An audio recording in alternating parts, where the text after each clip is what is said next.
आणि तरुणींना माझं सर्वांना सांगणं आहे, खास करून तरुणांना आणि तरुणींना, व्हॉट्सअपवरती इतिहास वाचायचा पहिला बंद करा. आणि इतिहास ज्या वेळेला तुम्हाला जातीतनं सांगण्याचा कोणीतरी प्रयत्न ज्यावेळेला करेल त्यावेळेला लक्षात ठेवा, तो कुठच्या ना तरी कुठच्या पक्षाला बांधील असेल. तुमची फक्त माती भडकवण्यासाठी हे सगळे उद्योग केले जातात.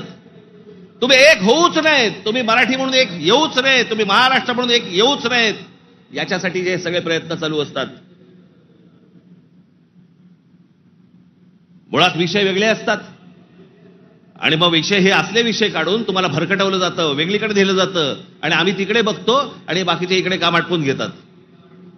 मधल्यामध्ये अडाणींना जमीन पण मिळून जाते.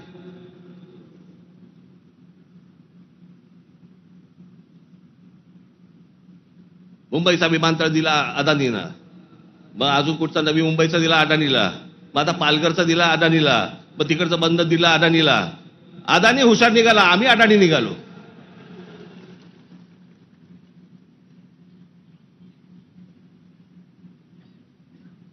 कित्येक गोष्टी आहेत ज्या विधानसभेमध्ये बोलल्या जाऊ नयेत. लाडकी बहीणचं काय झालं?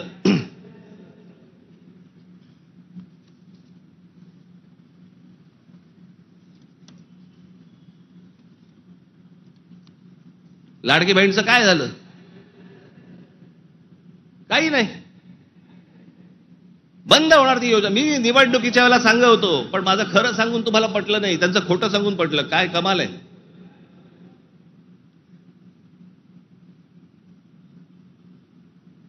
ज्या महत्वाचे जे विषय आहेत, या सगळ्या महत्वाच्या विषयांकडे आपण दुर्लक्ष करायचं आणि दुर्लक्ष करून आम्ही कुठे भरकटायचं, कुठे चालले आमचा. विधानसभेमध्ये चर्चा कशावरती? औरंगजेबावर.